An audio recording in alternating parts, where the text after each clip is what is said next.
সব ঠিক আছে তো? তোমায় এভাবে কেউ দেখেনি তো? কেউ সন্দেহ করেনি তো? হ্যাঁ বলো।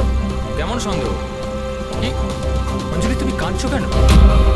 আর তোমার চোখগুলো রঙ বসে গেছে কেন? তুমি তুমি এত কাঁদছো কেন? কি হয়েছে? তুমি আমায় জিজ্ঞাসা করছো কি হয়েছে? তুমি জানো না কি হয়েছে?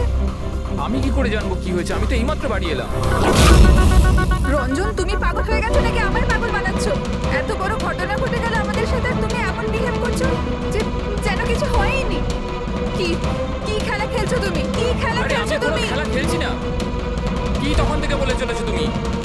রঞ্জন, কিছু ঘন্টা আগে তুমি তুমি ফোন করেছো। কি?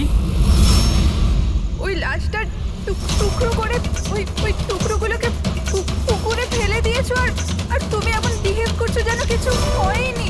মনে করো তুমি কেন এমন বিহেভ করছো? অঞ্জলি, তোমার কি হয়েছে? কিছু নেশা টেশা করছো নাকি তুমি? হ্যাঁ, পাগলের মতো কথা বলছো। আরে কি খুন, কি মার্ডার, কি কি এসব? What is wrong with you? এক মিনিট, তোমার জামায় রক্ত, তোমার জামাতে রক্ত, আর তোমার মাথায় তো চোট লেগেছিল।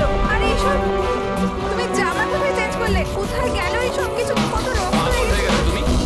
আজ সকালে এই জামাটা পরেই তো গিয়েছিলাম অফিসে। এখন টায়ার্ড হয়ে এত রাতে অফিস থেকে বাড়ি এসেছি, টেনশনে রয়েছে, তুমি উল্টো পাল্টা বলে যাচ্ছ, ইরিটেট করছো আমাকে। আর এইসব কি গল্প তৈরি করছো খুন টুনের? হ্যাঁ, রঞ্জন ভালো করে মনে করো। হ্যাঁ, তুমি আমায় কল করেছিলে আর তুমি খুব ঘাবড়েছিলে।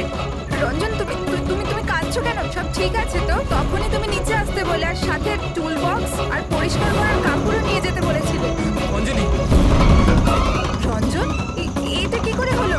এত রক্ত, এই চোট, আর তুমি এইসব জিনিস কেন আমাকে আনতে বললে? অফিস থেকে গাড়ি করে বাড়ি আসছিলাম তো রাস্তায় একটা মেয়ে আমার থেকে লিফট চাইলো। আমি ওর সাহায্য করতে গেলাম তো আমার উপর হামলা করে দিল, আমার উপর। আর আমি নিজেকে বাঁচানোর জন্য আমি ওর খুন করে দিয়েছি।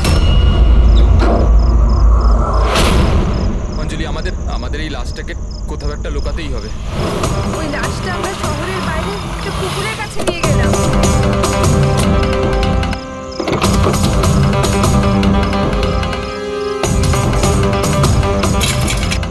আর সেখানে তুমি বলার পর আমরা লাশটাকে টুকরো টুকরো করেছিলাম, সেগুলো প্লাস্টিক ব্যাগের মধ্যে ঢুকিয়ে আর ওই পুকুরে ফেলে দিলাম। আর তারপরে তুমি আমার বাড়িতে ড্রপ করে দিলে, আর তুমি বলেছিলে যে তুমি একটু পরেই বাড়ি চলে আসবে। তুমি আমায় এটা বলতে চাইছো যে যাকে আমি চিনতামই না আমি তার খুন করে দিয়েছি?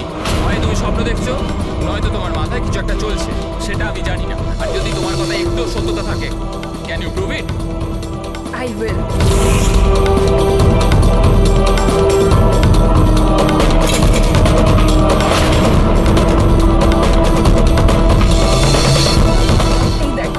এই দেখো, এবার বলো, প্রুফ চেয়েছিলে না তুমি? এই দেখো প্রুফ। এবার বলো, এই জামাগুলোতে রক্ত কোথা থেকে এলো? এমনটা নয় তো যেগুলো তুমিই করেছো, আর তুমি আমাকে ফাঁসাতে চেষ্টা করছো।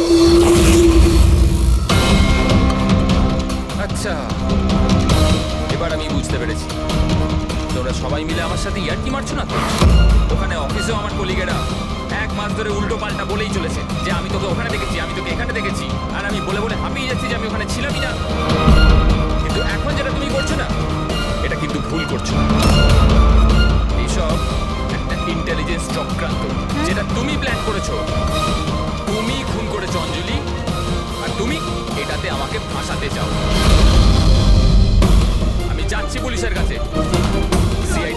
সিআইডি কে ডাকো। ছাড়ো। কেন এমন করছো? রঞ্জন, তুমি খুন করেছো, তুমি সিআইডি কে কেন ডাকছো?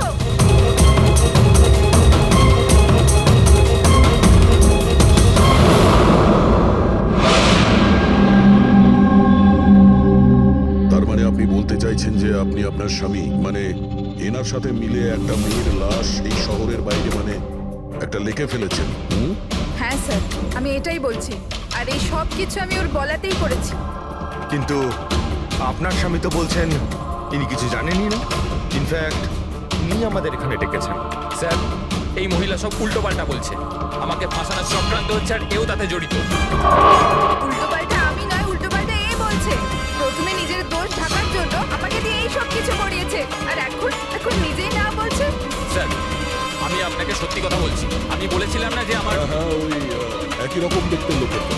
যে আপনার বন্ধু অ্যালেক্সরা আপনার মতো দেখতে লোকের সঙ্গে দেখা করছে, কিন্তু এটা মনে হচ্ছে না যে আপনার এই গল্পটা সত্যি তো আমার কাল্পনিক বেশি লাগছে। স্যার এই লোকটা আপনাদের মিথ্যে বলছে, আমি সত্যি বলছি। ইনফ্যাক্ট আপনারা তো জানেন না যে কি হয়েছিল। এমন কি হয়েছে? স্যার রঞ্জন আমাকে টুল বক্স আর একটা কাপড় নিয়ে নিচে পার্কিং এ ডেকেছিল, আর ওখানেও আমাকে বললো যে ও একটা মেয়েকে খুন করে ফেলেছে। সেখানে আমরা লাশের টুকরো করে জলে ফেলে দিয়েছিলাম। স্যার প্লিজ আমায় বিশ্বাস করুন স্যার, একই রকম দেখতে একটা লোক এরকম করছে, আর না হলে সবাই মিলে চক্রান্ত করছে যাতে আমাকে ফাঁসানো হচ্ছে।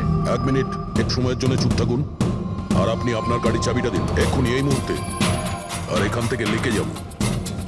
একবার এই এভিডেন্সগুলো ফরেন্সিক ল্যাবে যান, তাহলেই আমরা জেনে যাবো যে আপনাদের দুজনের মধ্যে কে সত্যি বলছে আর কে মিথ্যে বলছে।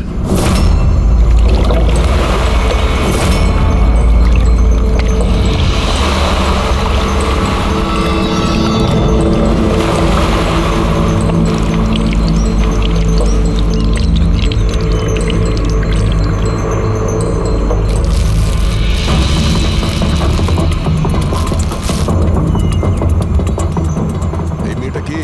স্যার আমি কি জানি, আপনি আমাকে কেন জিজ্ঞেস করছেন? যা কিছু জানার এর থেকে জানুন না। স্যার আমি এই মেয়েটাকে চিনি না, আমি জানি না একে। আমি একে মারিনি স্যার, আমি তো ওই সময় শুধু এই লোকটার হেল্প করছিলাম। আমি অনেক রাত অব্দি অফিসে ছিলাম স্যার, আপনি চাইলে সিসিটিভি ফুটেজ দেখতে পারেন। চিনের নিচে দেখো, থুতির নিচে স্টিচেস আছে না, আর সেগুলো খুব বেশি পুরনো নয়, মনে হচ্ছে কিছুদিন আগেও আঘাত পেয়েছে। রবি, কোনো না কোনো ক্লিনিক বা হসপিটালে স্টিচগুলো করা হয়েছিল, সেখান থেকে মেকআপ ব্যাপারে জানা যেতে পারে।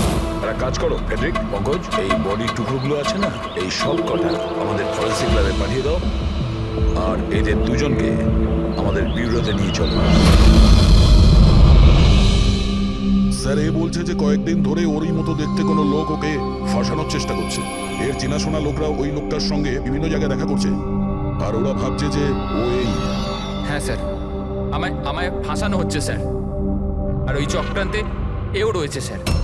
স্যার আপনি বলুন, আমি যদি এসব করতাম তাহলে আমি আপনাদের ফোন কেন করতাম?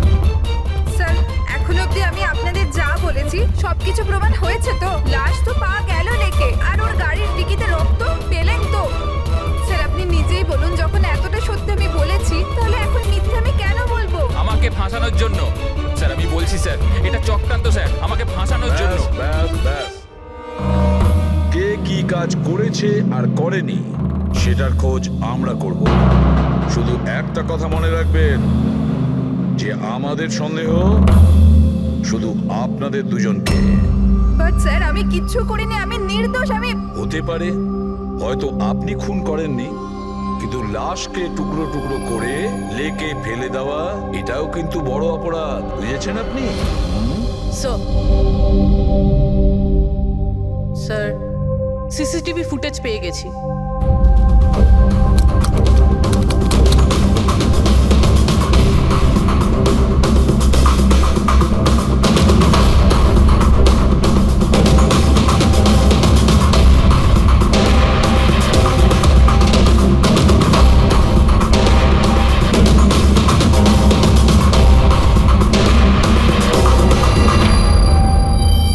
একটু খালি। কিন্তু স্যার আমি সত্যি কথা বলছি, আমায় বিশ্বাস করুন, আমি ছিলাম অফিসে। আমি বুঝতে পারছি না কেন আমায় দেখা যাচ্ছে না স্যার। মিস্টার রঞ্জন, আইন বিশ্বাসের উপর চলে না, প্রমাণ চাই। আপনার অফিসের যে ফুটেজ সেটা সবার সামনে, আপনি ওখানে নেই, তার মানে এটাই হচ্ছে যে আপনার মিসেস যেটা বলছে সেটাই সত্যি। না না স্যার, আমি সত্যি কথা বলছি স্যার, আমি অফিসেই ছিলাম। আমি বুঝতে পারছি না যেটা কিভাবে হলো। হ্যাঁ, কিন্তু আপনার অফিস ফাঁকা দেখাচ্ছে কেন? স্যার রঞ্জনী কোম্পানির সিইও, এই ফ্লোরে শুধু ওই থাকে। ও ছাড়া একজন পিয়নও আছে, সে সেদিনকে ছুটিতে ছিল। আচ্ছা, রঞ্জন বাবু ঠিক ওই দিনেই আপনার পিয়ন অ্যাবসেন্ট কেন? স্যার আমি সত্যি বলছি স্যার, আমি অফিসে ছিলাম। মিস্টার রঞ্জন, নিজেকে নিরপরাধী প্রমাণ করবার জন্য কোনো রকম প্রমাণ আপনার কাছে নেই, বুঝেছেন? আরে কুন্দন, ভালো হয়েছে তুই এসে গেছিস ভাই। এরা বলছে যে আমি কারো খুন করেছি। আরে আমি কাউকে কিভাবে মারতে পারি বল না, বোঝা না ভাই। এ করতে পারে না স্যার। স্যার এর জীবনে একটা মাছি পর্যন্ত মারেনি। হ্যাঁ এটা ঠিক যে ও মাঝে মাঝে খুব রেগে যায়, রাগকে কন্ট্রোল করতে পারে না। হ্যাঁ স্যার, অনেক দিন ধরেই চিকিৎসা চলছে ও, ওষুধপত্রও খান রঞ্জন দাদা, কিন্তু কখনো কখনো যদি ওষুধ খেতে ভুলে যায় তাহলে নিজেকে সামলাতে পারে না। এই কথাটা তুমি আমাদের কেন বলনি? স্যার আমি ওই শুধু আপনাকে নয়, কাউকেই হয়তো বলেননি কথা। আমার ক্ষমতা চলতো তো তার এই বিয়েটা হতেই দিতাম না। আমি তো আমার মেয়ের কাছে হেরে বসে আছি। এই লোকটা তো একটা সাইকো সাইকো। এই রঞ্জন একজন মানসিক রোগী। এর পার্সোনালিটি ডিসঅর্ডার আছে। এর মাথা তো সেটাই মনে রাখে যেটা ও মনে রাখতে চায়। বাকি সমস্ত কথা তো এ ভুলে যায়। হতেই পারে স্যার যে খুনটা এই করেছে আর ভুলে গেছে। ব্যাপারটা হচ্ছে যে আমি আগে অসুস্থ ছিলাম, কিন্তু তারপর আমি ঠিক হয়ে গেছিলাম। আপনি এরম কেন বলছেন? কুন্দন কুন্দন তুই বল, আমি সত্যি বলছি কিনা। বৌদি আপনি বলুন না। আরে তুমিই বলো না। আপনারা আমায় এভাবে কেন দেখছেন? আরে আমি সাইকো নই, আমি অসুস্থ নই, কোনো মানসিক রোগ নেই আমার, একদম ঠিক আছি আমি। আরে বলো না, বলো না। বাস, অনেক হয়েছে। এটা তোমার বাড়ি নয়, বিউরো। এই নাটক এখানে চলবে না। একটা কাজ করো, পাশের ঘরে গিয়ে এনাদের বসাও। যান। ওই দিকটা যান যান। সমস্ত প্রমাণ ওই রঞ্জনের বিরুদ্ধে, আর তাছাড়াও ওর আচরণটা ঠিক নেই।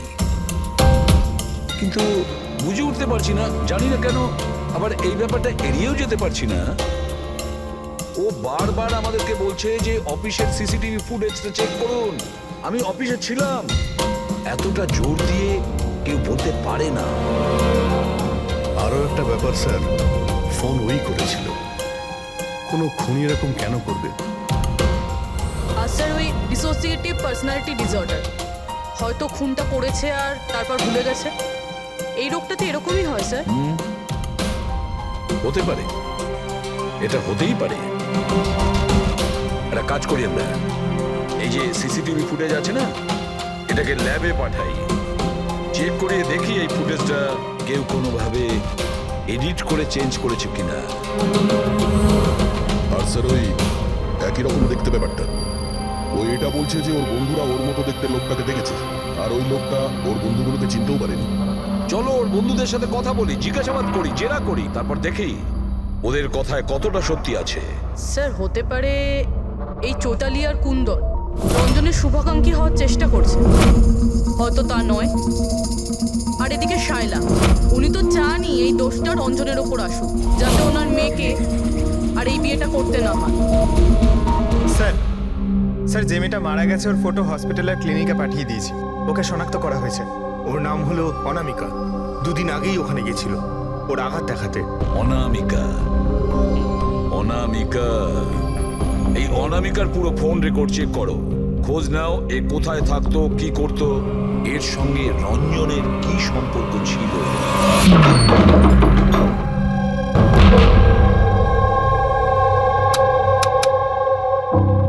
স্যার অনামিকা হসপিটালে এই অ্যাড্রেসটাই দিয়েছিল। এবার কি করি? দেখা যাক, কোনো প্রমাণ নিশ্চয়ই পাবো। একটু আশেপাশে দেখো কোনো প্রতিবেশী আছে কিনা।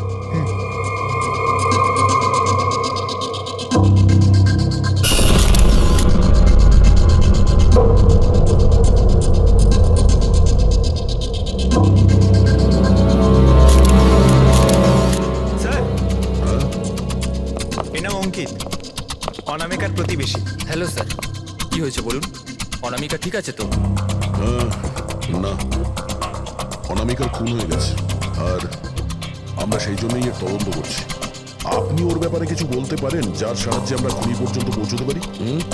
না স্যার, আমি ওর ব্যাপারে বেশি কিছু তো জানি না। হ্যাঁ, তবে এটুকু জানি যে ও অ্যাসিস্ট্যান্ট ডাইরেক্টর ছিল আর এখন একটা ইন্টারন্যাশনাল শর্ট ফিল্মে কাজ করছিল। ইন্টারন্যাশনাল শর্ট ফিল্মে? আচ্ছা, ওর কোনো বন্ধু কিংবা আত্মীয় যে এখানে ওর সঙ্গে থাকতো? ও তো এনারাই ছিল স্যার, এই কিছু মাস আগেই এখানে থাকতে এসেছিল। আমি তো ওর পরিবারের কাউকে দেখিনি। হ্যাঁ, ওর একটা বয়ফ্রেন্ড ছিল যার সাথে ও ঘন্টার পর ঘন্টা ফোনে কথা বলতো। ও ফোনে যার সঙ্গে কথা বলতো ও যে ওর বয়ফ্রেন্ড ছিল, এটা আপনি কি করে জানলেন? স্যার আসলে আমি ওর কথাগুলো শুনেছিলাম। ও ব্যালকনিতে দাঁড়িয়ে ওর সাথে খুব জোরে জোরে কথা বলতো অনেকক্ষণ। আর ওদের কথা শুনে মনে হতো স্যার ওর বয়ফ্রেন্ড ভালো লোক নয়। ঝগড়া হতো খুব দুজনের। কথা শুনে মনে হতো নিজেদের মধ্যে মারপিটও করে। ইনফ্যাক্ট এই দুদিন আগেই ওরা নিজেদের মধ্যে মারপিট করেছে। ওর মুখেতে সেলাইও পড়েছিল আর ওর চোখেও আঘাত লেগেছিল স্যার। আপনি দেখেছেন ওর বয়ফ্রেন্ডকে? আমি স্যার ওকে কখনো দেখিনি, কিন্তু ওর নামটা জানি স্যার।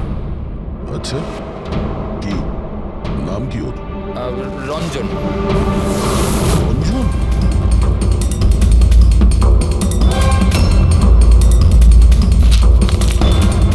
স্যার, হ্যাঁ? এই দেখুন, এই অনামিকার পাসপোর্টে এই বার্সেলোনার ভিসা লাগানো রয়েছে। বার্সেলোনা? এটা স্পেনে যেতে চাইছিল নাকি? স্যার হুম? অনামিকা স্পেন থেকেই এসেছিল স্যার, আমি ওদের কথা শুনেছিলাম। স্যার ও বিরক্ত হয়ে গেছিল রঞ্জনের জন্য, সারা জীবনের জন্য স্পেন ফিরে যেতে চাইছিল। স্যার, আমার মনে হয় ওর খুন রঞ্জনই করেছে। ও চাইতো না যে ও স্পেনে চলে যায়।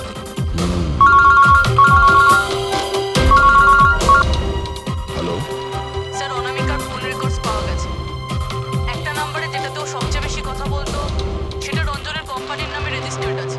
ও রঞ্জন, একটা কাজ করো, অনামিকার ফোনের শেষ লোকেশনটা কোথায় ছিল সেটা বার করো। এ অনামিকা কাল রাত্রে আপনার হোটেলে ছিল? I am not sure sir, ছিল না? আমার তো মনে হয় না। ঠিক আছে, আমাদের আপনার হোটেলের সিসিটিভি ফুটেজটা চেক করতে হবে। Sure sir.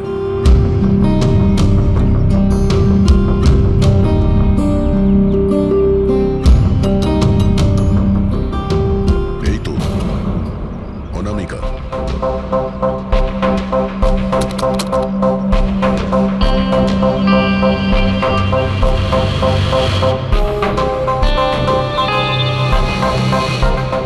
এটা কি ব্যাপার? ও ভেতরে গেল একটা হ্যান্ডব্যাগ নিয়ে, আর বাইরে এলো একটা লাগেজ নিয়ে। তো সঙ্গে এই ছেলেটা কি? স্যার ও তো আমাদের মেল বয়। মেল বয়? কোথায় আছে এখন এ? কাল রাত্রে তুমি যখন ওই মেয়েটার লাগেজ নিয়ে বাইরে যাচ্ছিলে তখন ওর জন্য কেউ অপেক্ষা করছিল বাইরে? হ্যাঁ স্যার, একজন লোক তো ছিল, ওর জন্য ওয়েট করছিল। কে ছিল? লম্বা রোগা করে একজন ছিল। লম্বা রোগা করে? এ ছিল ওই লোকটা? স্যার মনে হচ্ছে তো এরকমই ছিল। দেখে তাই মনে হচ্ছিল মানে? স্যার ও দূরে দাঁড়িয়ে ছিল, তাই আমি ঠিকমতো দেখতে পাইনি। তার মানে এই রঞ্জন, ও আমাদের মিথ্যে কথা বলেছে। ও অনামিকাকে আগে থেকেই চিনত, আর শেষবার অনামিকা ওর সাথেই ছিল। রঞ্জন বলছে যে আপনারা ওকে আলাদা আলাদা জায়গাতে দেখেছিলেন, কিন্তু ও বলছে ও ওখানে ছিলই না। ব্যাপারটা কি বলুন তো? স্যার আমি একদিন কফি শপে কফি খাচ্ছিলাম, আমি দেখলাম যে রঞ্জন বাইরে কারোর সাথে কথা বলছে। রঞ্জন, রঞ্জন, এই রঞ্জন! স্যার আমি যখন ওকে ডাকলাম ও জানি না কেন আমার কথা না শুনে অন্যদিকে চলে গেল। রঞ্জন! কিন্তু স্যার যখন আমি এই ব্যাপারে ওর সঙ্গে কথা বললাম তখন ও বললো যে ওখানে ছিলই না। আমি জানি না ওখানে মিথ্যে কথা বললো। আর নীলা দেবী, ওকে আপনি কোথায় দেখেছিলেন? কান্দিওয়ালাতে একটা জুয়েলারি শপে। ওর সঙ্গে একটা মেয়েও ছিল। রঞ্জন, রঞ্জন। আচ্ছা, এই মেয়েটা ছিল কি? হ্যাঁ স্যার, এই মেয়েটাই ছিল। কিন্তু যখন ওর সঙ্গে আমি ফোনে কথা বললাম, বলতে শুরু করলো আমি তো ওখানে ছিলামই না। আর তোমার সঙ্গে কি এটাই ঘটেছে? হ্যাঁ স্যার, ও বাজারেতে আমার সামনে দিয়েই যাচ্ছে, আমি ওকে হাত দেখালাম, ভাই বললাম, কিন্তু ও সরাসরি আমি ইগনোর করলো, অটোতে বসলে চলে গেল। এদিকে দেখ ভাই, আমি রঞ্জন, রঞ্জন। ঠিক আছে, thank you very much. Sir, এদের কথা শুনে মনে হচ্ছে রঞ্জন ইচ্ছে করে ওদের সামনে এসেছিল আর এরকম বিহেভিয়ার করেছে। কিন্তু অভিজিৎ, কি কারণ হতে পারে? এরকম ব্যবহার কেন রঞ্জন করেছিল? না না না না, কিছু না কিছু গোলমাল তো নিশ্চয়ই আছে অভিজিৎ। যেখানে যেখানে এরা রঞ্জনকে দেখেছে না, দেখি ওখানে কোনো সিসিটিভি ফুটেজ পাওয়া যায় কিনা।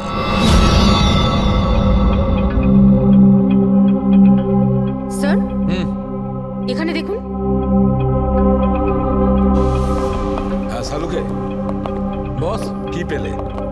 এই অস্ত্রের ওপর আর কাপড়ে যে রক্ত পাওয়া গেছে সেটা অনামিকারই। মনে হচ্ছে অঞ্জলি সত্যি বলেছে। এটার ব্যবহার অনামিকাকে খুন করার জন্যে আরো লাশটাকে লুকানোর জন্য করা হয়েছে। আচ্ছা, রঞ্জনের বিরুদ্ধে কোনো প্রমাণ? হ্যাঁ স্যার, রঞ্জনের ফিঙ্গারপ্রিন্টস পাওয়া গেছে। একটা তো এই টুল বক্সে, আর দ্বিতীয়টা গাড়ির ডিকিতে, যেখানে অনামিকার রক্তও পাওয়া গিয়েছিল। তার মানে রঞ্জন অঞ্জলির সঙ্গে ছিল। এটা তো খুব সহজ সরল প্রমাণ। অঞ্জলি সত্যি কথা বলা আর রঞ্জনকে খুনি প্রমাণ করা। কিন্তু বস, আরো অনেক কিছু পাওয়া গেছে। কি? স্যার, আমরা একটা বিশেষ ধরনের পলিমার আর সিলিকনের ট্রেসেসও পেয়েছি, যেটা সাধারণত অদ্ভুত ব্যাপার। সিলিকন আর পলিমার, এটা তো সত্যিই অদ্ভুত ব্যাপার। আরো একটা বিশেষ কথা দেখাচ্ছি, এসো। এই কেমিক্যাল, বস, এই বিশেষ কেমিক্যালটা আমরা সব জায়গায় পেয়েছি। কাপড়ে, টুল বক্সে, অস্ত্রের ওপর, সব জায়গায়। আর এটা ছাড়া এই দেখো, এই কিছু সায়ানাইড, কিছুটা ক্লোরাইড, এইসব কেমিক্যাল। সবচেয়ে বড় কথা হচ্ছে এই যতগুলো কেমিক্যাল আছে, এই সিচুয়েশনে এখানে এগুলো থাকাই উচিত না। রঞ্জন, এই রঞ্জনের স্বাধীন থাকা চলবে না। রঞ্জনের একা থাকা খুবই বিপজ্জনক। অনামিকার প্রতিবেশীরা বলছে যে তুমি অনামিকার বয়ফ্রেন্ড। না স্যার, কিন্তু তুমি ওকে অনেক মারধরও করতে। না না, এটা একদম মিথ্যে স্যার, ভুল কথা এগুলো। লোকে আমার নামে বিভিন্ন কথা বলে বেড়ায়, কিন্তু সত্যিটা তো হলো যে আমি কোনো অনামিকাকে চিনি না। আচ্ছা, এই তোমার ক্রেডিট কার্ডের বিলস এগুলো তো চেনো না? এই দেখো, এই অনামিকার বার্সেলোনার ফ্লাইটের টিকিট তোমার ক্রেডিট কার্ড থেকে কেনা হয়েছে। আর ও যে নাম্বারটায় ঘন্টার পর ঘন্টা কথা বলতো সেটা তোমার কোম্পানির নামে রেজিস্টার করা আছে। আর সব থেকে বড় কথা, তোমার গাড়ির ডিকিতে অনামিকার রক্তের ছাপ পাওয়া গেছে। আর তুমি কি মনে করছো যে আমরা এর ওর কথা শুনে তোমার ওপর দোষ চাপাচ্ছি? এই সমস্ত প্রমাণই যথেষ্ট এটা প্রমাণ করার জন্য যে তুমি অনামিকাকে খুন করেছো। না স্যার, আমি কারোর খুন টুন করিনি। আর স্যার, এই ক্রেডিট কার্ড, স্যার আমার কাছে তো অনেক ক্রেডিট কার্ড আছে স্যার। আর স্যার, আমি আজ অব্দি আমার ক্রেডিট কার্ড দিয়ে কখনো বার্সেলোনার টিকিট বুক করিনি। তাহলে উল্টোপাল্টা কথা বলা বন্ধ করো রঞ্জন। অনামিকা তোমার গার্লফ্রেন্ড ছিল আর তোমার জন্য বিপদ হয়ে দাঁড়িয়েছিল, আর ওর হাত থেকে মুক্তি পাওয়ার জন্য তুমি ওকে খুন করে দিলে। আর শুধু খুন করলে না, তার সাথে আমাকেও ফাঁসিয়ে দিলে। না, আমি এরম করিনি অঞ্জলি, আমার কথাটা বোঝার চেষ্টা করো তুমি। বৌদি, মানছি যে সমস্ত প্রমাণ এটাই ইঙ্গিত করছে যে রঞ্জনী খুনটা করেছে, কিন্তু কিছু প্রমাণিত হয়নি এখন। আপনারা প্লিজ আমাদের কাজ করতে দিন। দেখো রঞ্জন, তোমার নির্দোষ হওয়ার কোনো প্রমাণ তোমার কাছে নেই। আর খুনের সময় তুমি কোথায় ছিলে এর কোনো সাক্ষীও নেই। আর তোমার ওই অফিসে সিসিটিভি ক্যামেরা ফুটেজ, ওর মধ্যে তুমি উধাও। অনামিকার হোটেলের বাইরে তোমার গাড়ি দাঁড়িয়ে থাকা, তোমার গাড়ির ডিকিতে অনামিকার রক্ত পাওয়া, ফোন রেকর্ড, ক্রেডিট কার্ড বিলস। তোমার বাঁচার আর কোনো রাস্তা নেই। এই একই রকম দেখতে অ্যাঙ্গেলটা একবার পরিষ্কার হয়ে যাক, তারপর তোমাকে অ্যারেস্ট না করার কোনো কারণ আমাদের কাছে থাকবে না। ততক্ষণের জন্য তুমি এখানে নিজের বাড়িতেই নজরবন্দি থাকবে, ফ্রেডির তত্ত্বাবধানে। আর আপনারা তদন্ত শেষ না হওয়া পর্যন্ত আপনাদের মধ্যে কেউ এখান থেকে যাবেন না। ফ্রেডি, নজর রেখো। Sir, sir please sir, sir আমার কথাটা বোঝার চেষ্টা করুন, আমি কিচ্ছু করিনি। পুরবি, তুমি কি বলছো তুমি খেয়াল করেছো? হ্যাঁ স্যার, স্যার ইমেজ ফরেন্সিক এক্সপার্টরা কনফার্ম করেছে এই রঞ্জনের ফুটেজের সাথে এডিট করা হয়েছে। এই ফুটেজটায় কিছু আউট অফ ফোকাস ব্যাপার আছে, যেটা থেকে এটা প্রুফ হয় যে এখানে কেউ একজন ছিল, যেটাকে খুবই ভালোভাবে ডিলিট করা হয়েছে। আর কেউ নয়, ও রঞ্জনী। তার মানে ওর এই একই রকম দেখতে গল্পটা সত্যি। অনামিকা খুনের সময় ও অফিসেই ছিল, তাহলে ওর খুন কি করে করবে? একটাই লোক একই সময়ে দু জায়গায় কি করে হতে পারে? স্যার, স্যার সেই সব সিসিটিভি ফুটেজ পেয়ে গেছি যেখানে রঞ্জনের বন্ধুরা রঞ্জনকে দেখেছে। কফি শপ, জুয়েলারি শপ আর মার্কেটে। দরজা খোলো, বাইরে বেরোতে দাও। আরে কেন আমাকে আটকে রেখেছো? খোলো, আমি বলছি খুলে দাও। এটা কি হচ্ছে? ওর আবার আগের মতো অবস্থা নেই তো? খোলো। সে কি? তাহলে তো ওনাকে ঘাবড়ে যাওয়ার নিশ্চয়ই কোনো উপায় থাকবে। শুধু একটাই ওষুধ আছে, ঘুমের ইনজেকশন। খোলো, আমি বলছি দরজাটা খোলো। আরে এইভাবে কেউ কাউকে আটকে রাখে নাকি? আমার তো খুব ভয় লাগছে। তুমি দরজা ভেঙে দাও, খোলো। কিছু করে নেবে না তো? সারা প্যাকেটটা রক্ত নিয়ে দিচ্ছি। আরে কেন আটকে রেখেছো আমায়?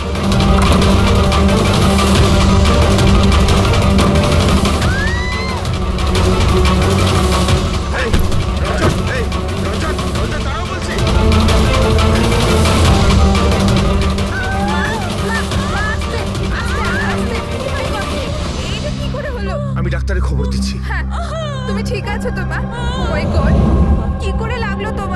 এটা কফি শপের ফুটেজ।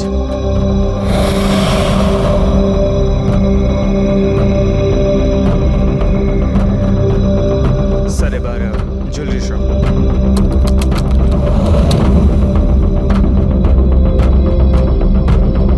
তোর সঙ্গে অনামিকাও ছিল। এখনো পর্যন্ত সবকিছু তো নর্মাল লাগছে।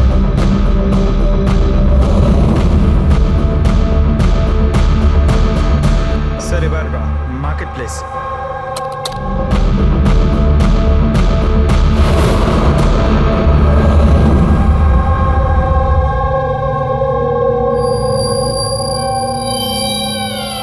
পঙ্কজ একটু রিওয়াইন্ড করো।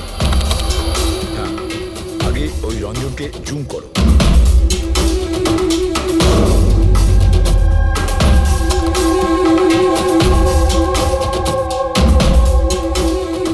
এই দেখো, এর হাঁটা চল একটু আলাদা। ও অন্য ধরনের জুতো পরে রয়েছে।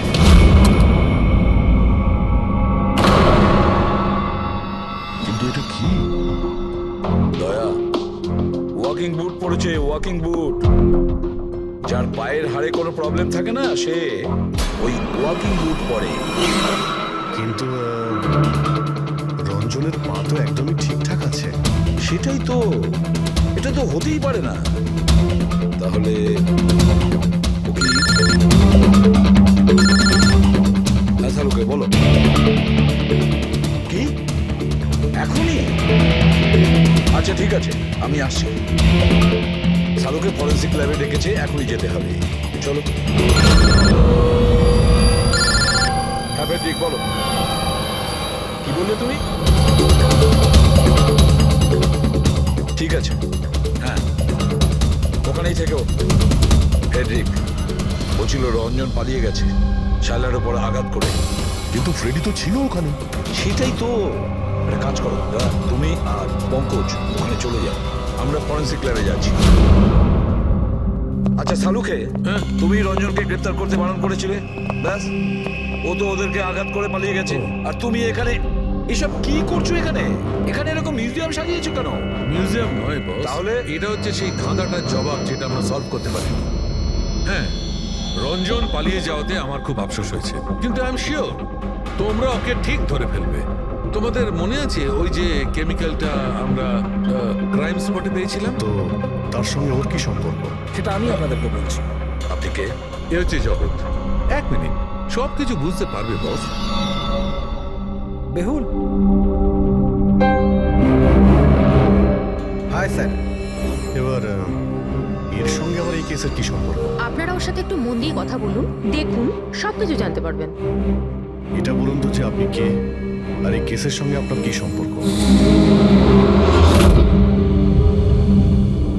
এক মিনিট। এনার চোখগুলো দেখে তো কেমন যেন একটা মনে হচ্ছে। শুধু চোখই নয়, এনার তো পুরো মুখের মধ্যে কিছু গোলমাল আছে অভিজিৎ, কেসের ওপরে গোলমাল আছে।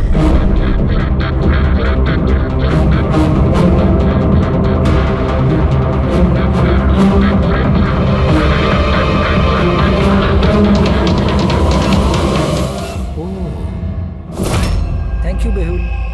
এটা কি? আমি বলছি বস, ওই কেমিক্যালস যেটা ক্রাইম স্পটে পাওয়া গেছিল, আসলে ওই কেমিক্যালটা এই ধরনের মাস্ক আর নকল রক্ত তৈরি করতে কাজে লাগে। বিশেষ করে এই সিলিকন মাস্ক, যেটা ওই সিনেমাতে ব্যবহার হয়।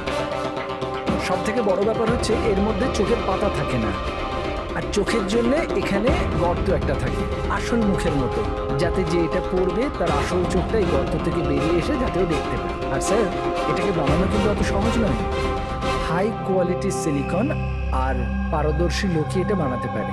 লেটেস্ট টেকনিকের জন্য স্যার, এটা যে পড়বে তার যে মুখের ভাব, সেটাই মাস্কে ফুটে উঠবে। এর থেকে তো একটা কথা পরিষ্কার অভিজিৎ, কেউ রঞ্জনের মতো দেখতে হুবহু একটা মুখোশ বানিয়েছে, একটা মাস্ক বানিয়েছে।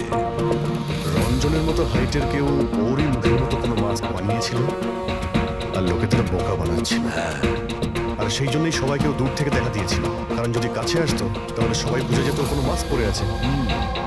আর স্যার অঞ্জলি, ও তোর সাথেই ছিল, ওর সাথে কথাও হয়েছে, ওর সাথে লাশটা লুকোনোর চেষ্টা করেছে। ওর মুখে রক্তও লেগেছিল আর ওখানে লাশগুলোকে কাটছিল আর লুকিয়ে রাখার চেষ্টাও করেছিল, তাই হয়তো তাড়াহুড়োতে কোনো খেয়ালই করেনি।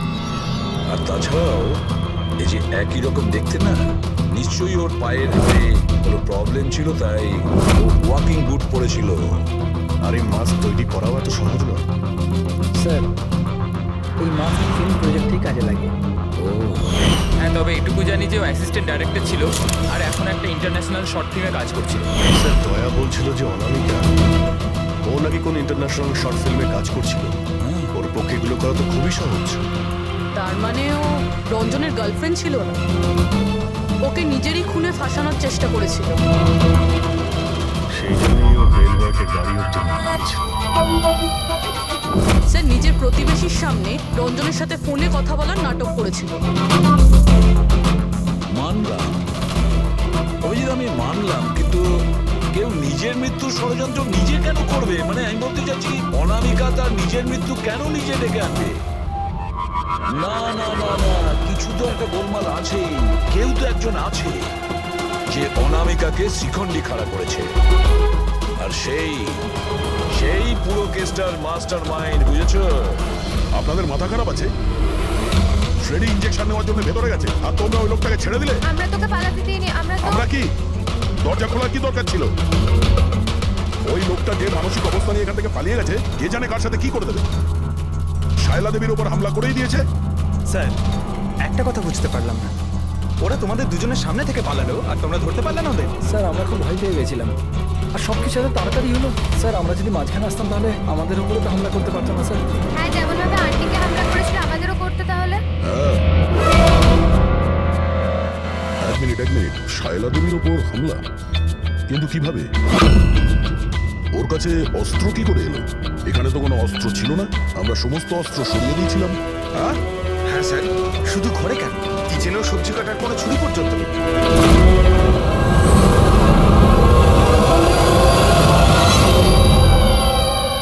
স্যার এ হলো আমাদের প্রোডাকশন হাউসের মেকআপ আর্টিস্ট, আর স্যার এ মাস্ক বানাতেও এক্সপার্ট। তুমি অনামিকার জন্য মাস্ক বানিয়েছিলে, তাই না? বানিয়েছিলে কিনা? হ্যাঁ স্যার, উনি আমাকে টাকা দিয়েছিলেন আর এটা তো আমার কাজই স্যার। তাহলে এটাও বলে ফেলো যে কাজটা কার জন্য করেছিল, মাস্কটা কার পরার কথা ছিল। বলো বলো, তাড়াতাড়ি বলো, সময় নেই আমাদের। আর হ্যাঁ, যার মুখের তুমি মাস্ক বানাও তার মাপ নেওয়ার দরকার আছে, ম্যাপিং করার দরকার আছে। হ্যাঁ স্যার। তার জন্য বানিয়েছিল ওই মাস্ক। কে ওই মাস্কটা পরতো? বলো তাড়াতাড়ি।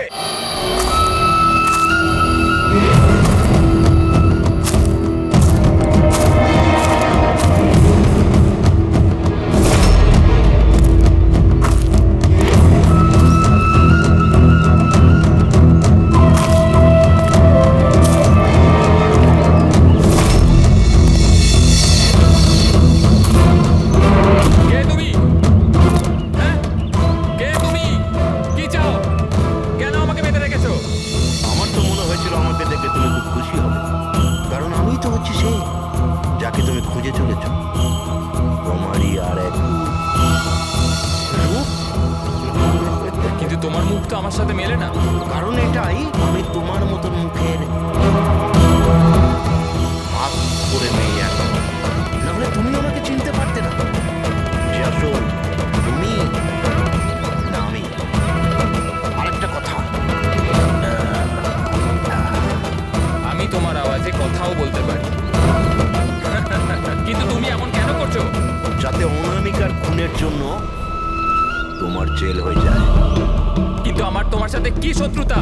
আমি তো তোমাকে চিনি অব্দি না। ওসব জেনে তুমি কি করবে?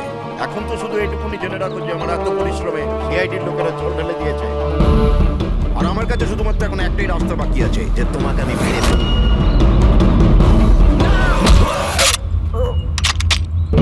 সিআইডি, তোমরা এখানে কি করে? তোমাকে ফলো করতে করতে এখানে পৌঁছেছি। ওই মেকআপ ম্যান সবকিছু বলে দিয়েছে তোমার ব্যাপারে। খুব ভুল করেছো তোমরা এখানে এসে। রঞ্জনকে তো আমি কিছুতেই ছাড়তে পারবো না, কারণ আমি ওকে মারবার জন্য কন্ট্যাক্ট নিয়েছি। কিন্তু এখন তোমরা ওর সঙ্গে মরবে।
মারা যাওয়ার পরেও তোমাদের প্ল্যান চালু আছে।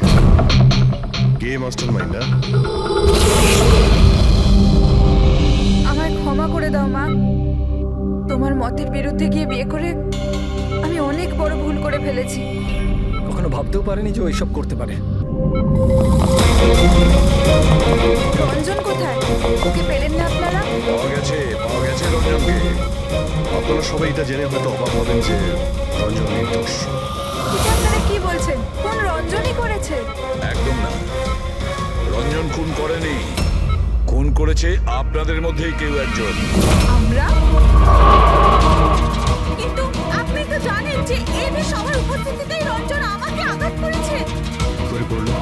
মানে কোন জিনিস দিয়ে আপনার উপর আক্রমণ করেছিল? আমি বলেছিলাম না যে ও ছুরি দিয়ে আমাকে আঘাত করেছিল। কিন্তু ছুরি তো ছিল না ঘরে, আমরা সমস্ত অস্ত্র সরিয়ে দিয়েছিলাম।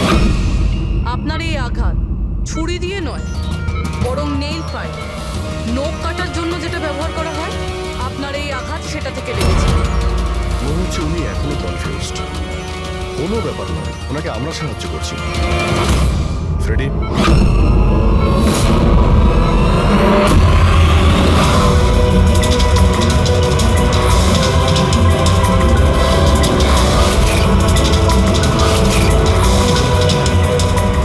শায়লা ম্যাডাম, আমরা জানতে পেরে গেছিলাম অনামিকার প্রতিবেশী অঙ্কিত এসবের সঙ্গে যুক্ত। তো এই জন্য আপনি আমায় বাড়ি থেকে তাড়িয়ে দিয়েছিলেন, যাতে আমার কিডন্যাপ করে আপনি আমাকে খুন করতে পারেন। মা, তুমি এই খবরদার খবরদার যদি আমাকে মা বলে ডেকেছিস। মা শব্দের অর্থ কি হয় তোমরা দুজন জানো? স্যার, এ আমার অনিচ্ছা সত্ত্বেও রঞ্জনের সাথে বিয়ে করলো আর আমার সাথে সব সম্পর্ক চিরদিনের মতন ত্যাগ করলো। আর আজ এরা আমার সম্পত্তির অধিকার চাইতে শুরু করেছে। এই রঞ্জনের কাজ। এই উস্কেছে আমার মেয়েকে, আমার একমাত্র সন্তান, নিজের স্বামীর সঙ্গে মিলে ধীরে ধীরে আমাকে বিষ দিয়ে মারতে শুরু করলো।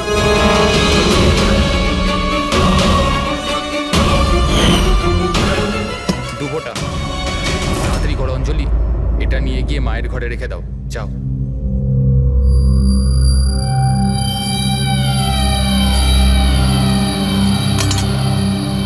কিন্তু আপনি অনামিকার খুন করলেন কেন?